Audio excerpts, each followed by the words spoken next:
em preparen la presentació. Dic moltes gràcies per la invitació a fer aquesta ponència. Jo soc en Jacob Cirera, del Servei de Redacció del Pla Director Urbanístic de l'Àrea Metropolitana. Per mi arribar a fer aquesta presentació ha estat una gimcana, primer per preparar-la i posar-la en tot el marc de treball d'altres coses que estem fent en el Pla Director, després per arribar fins aquí perquè tenia reunions al dematí i votar en bicicleta elèctrica pels corredors verds de la ciutat, que a vegades no són tan corredors verds i que comporten algun perill. He arribat aquí, però ara em queden 20 minuts, crec que tothom té gana, o sigui que és un altre repte intentar engrescar-vos amb la presentació. Bé, o sigui que diré bastant... Segurament em deixaré matisos, excuso perquè aquests matisos a vegades són importants, però intentaré anar bastant al gran.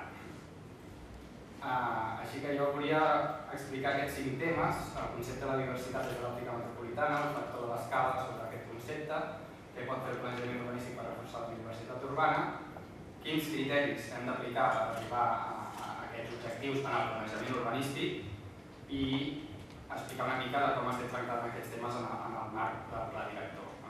Una mica veient els temes que s'han tractat avui al planejament urbanístic, crec que el que pot fer és facilitar des de l'ordenació i la regulació moltes de les coses que s'han tractat avui, a nivell de forma, distribució. Potser el que faré és les 3 primeres parts que són més introductòries i us les sabeu més, passar-les més ràpid. La biodiversitat metropolitana. Primer vull explicar aquest concepte, suposo que a la sala, com que ja sou més del ram, el coneixeu, per tant, només dir que la biodiversitat pot tenir 3 enfocs diferents, des de l'àmbit de diversitat genètica, de la diversitat d'organismes i espècies o la diversitat d'ecosistemes. Per tant, en general, podríem definir-ho com la varietat de la vida, tot i que hi ha diverses definicions de biodiversitat. Per què és important la diversitat? Doncs perquè al final acaba sent el suport de molts processos i funcional que al final acaba augmentant, si aquesta biodiversitat és funcional, a tots els serveis ecosistèmics que al final acabem aprofitant els humans. I a més, si hi ha més biodiversitat, molts cops els ecosistemes són més resilients a pertorbació. Això és un tema que crec que és important. Per què és important en àrees metropolitanes? Bé, aquí només volia apuntar que la biodiversitat, entesa com a eslògan mediàtic per molta població, potser només l'entenen a l'Amazones o en àmbits reductes del planeta. Aquí entenc que no, però a l'àrea metropolitana també tenim hàbitats que tenen un interès comunitari, també ens situem al litoral i per tant hi ha zones molt estratègiques en la migració de processos d'espècies que poden travessar el planeta pràcticament i per tant també tenim hàbitats claus i coses a fer en entorns metropolitans que poden ser molt interessants.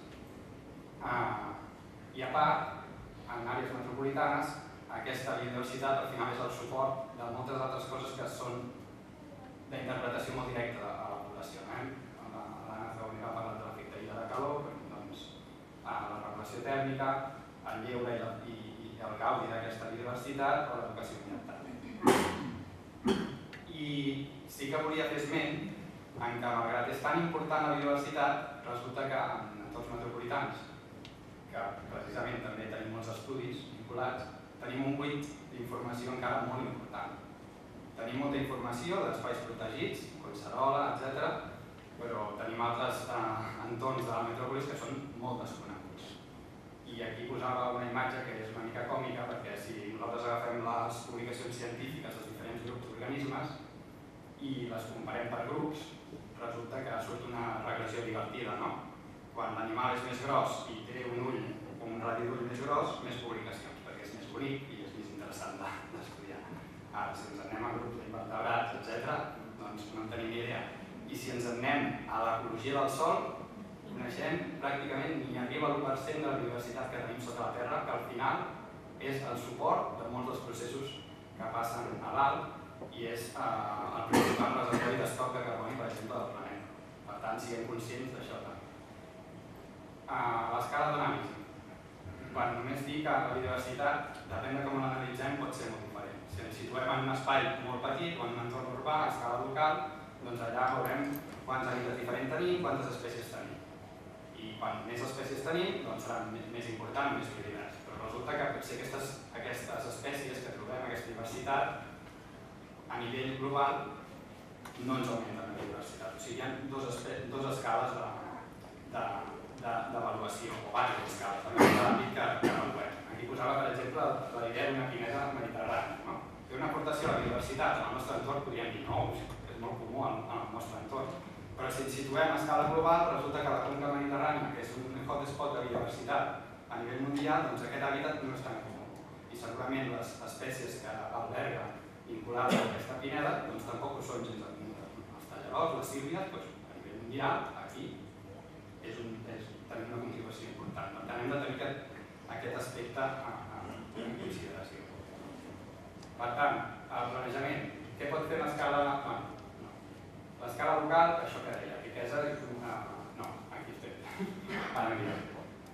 He estat parlant de la biodiversitat en general. Si parlem de la biodiversitat urbana, com l'avaluem a escala local? Segurament el que mirem és la riquesa d'hàbitats i espècies en un espai en concret, en un pati, jardí, etc. Però què passa si anem a l'escala global? Doncs veiem que la biodiversitat urbana també té coses a dir en la contribució a la biodiversitat a escala global. Per exemple, tot el tema d'ecosistemes novells. Hem transformat el medi, però resulta que transformant aquest medi hem donat oportunitats a algunes espècies que fins i tot a vegades tenen importància en la conservació. Per exemple, podem parlar del ballester o podem parlar de la gralla, que potser poden tenir poblacions bastant disminuïdes en altres llocs, però en entorns urbans troben les condicions per realitzar les seves funcions. I resulta que els hi han donat l'home transformant el medi, d'altres no. O, per exemple, grups com els amfibis esquiròpters, que també troben espais a la ciutat en millors condicions fins i tot a vegades que en els espais oberts, perquè potser en altres espais agroforestals tenen més amenaces, aquí estan més aïllats i poden conservar millor les poblacions. O el que dèiem, l'entorn metropolità situa al litoral, per tant alguns espais verds poden tenir una funció clau en la hibernació d'algunes espècies o en la migració. Què pot fer el planejament urbanístic per millorar la biodiversitat urbana? Doncs bé, només fer una introducció. Primer dir que l'urbanisme, molta gent l'entén com a una concepció holística de la ciutat i que per tant pot entrar en tots els temes que composen aquesta concepció, però això no és veritat. Al final les competències urbanístiques dels tècnics que ens centrem en això s'acaben restringint a determinats drets i deures de la propietat del sòl. I això al final s'acaba traduint en que la feina de l'urbanisme es centra en ordenar l'ús i la seva forma i intensitat sobre el territori. Hi ha molts altres aspectes que acaben concretant si l'objectiu que pretenem des de l'urbanisme s'acaben concretant. El projecte, la gestió, la política, l'estratègia, i això s'ha de tenir molt clar. Des de l'urbanisme el que intentem és facilitar la feina de la resta de la gent que al final acaba concretant aquesta proposta. Per tant, què pot fer l'urbanisme per contribuir a la biodiversitat urbana a escala local? Doncs aquí, relativament poc, perquè aquí entra més el disseny del projecte i la gestió. Què pot fer l'urbanisme per afavorir la biodiversitat a escala global? Doncs segurament moltes més coses, perquè la funcionalitat dels espais verds al final acaba estant condicionada per temes que sí que implica la forma, la posició i la grandària de les peces, i per tant la connectivitat i la relació amb els espais agroforestals. I també un altre tema que és menys evident però que ara explicaré. Amb l'habitabilitat i l'educació ambiental crec que també es pot promocionar la biodiversitat urbana i que aquí l'urbanisme també té moltes coses a dir. Amb la funcionalitat ecològica dels espais verds, doncs això, depenent de la mida necessària podem assolir més biodiversitat, o sigui, podem donar condicions i que l'urbanisme només facilita, després entrarà tota l'escala de projecte i gestió. Però evidentment si generem espais amb millor vida, doncs segurament podem facilitar que aquell espai al final acabi tenint més biodiversitat. La disposició, els encadenats d'espais verds, doncs també pot propiciar que després tinguem projectes més efectius a nivell de biodiversitat. O la posició respecte a les preexistències d'aquests espais clau. El litoral, altres espais que puguin ser exportadors de biodiversitat o que puguin contribuir les peces que nosaltres planifiquem sobre el territori per afavorir aquest aspecte. Ara, això, si transmets, jo que també treballo amb un equip d'arquitectes, és molt bonic i de seguida ho entenen i comencen a pintar corredors per tot arreu i això no, això hem de tenir clar que és més complex. Sobre el paper queda molt maco, però ens hem de preguntar per què volem aquests corredors, què estem connectant i què és el que volem fer. I molt important i això requereix d'altres disciplines per analitzar-ho, entenc jo.